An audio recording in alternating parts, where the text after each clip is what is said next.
Right, so this is a good one. This guy joined his friend's company on the executive board, and he was brought in to, it looks like he was brought in to help with people problems, right? He says that they were, despite offering above market pay, HR was struggling with retention and leadership couldn't understand why.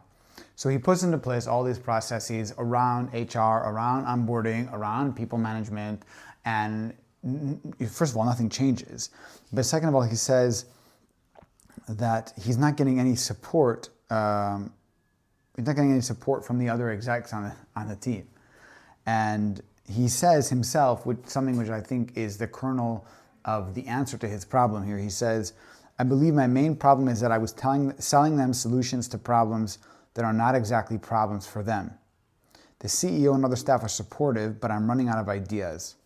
So this is the issue when you're trying to influence anybody, especially other executives.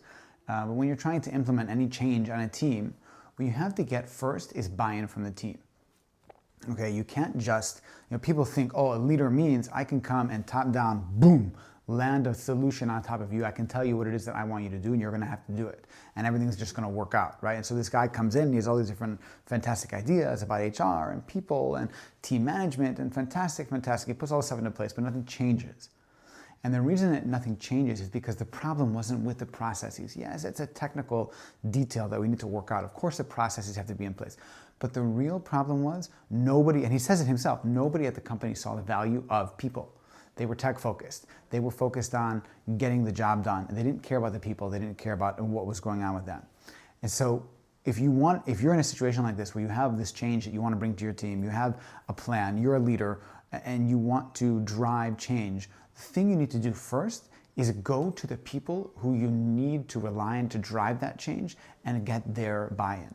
Okay, if he had gone first to the executive and explained, whether as a group or as individuals, that depends on the individual execs and the team dynamics of that executive board and whatever.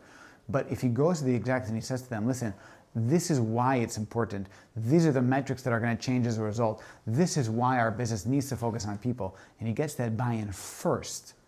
And then he can go and implement the processes. Everything's going to fall like dominoes. But he's trying to do it the other way around. And a lot of people try and do this. So the takeaway for you is when you're trying to implement change, the first thing you need to do is get buy-in from the people, and then you need to go and implement the processes that will lead to the outcome you want to achieve.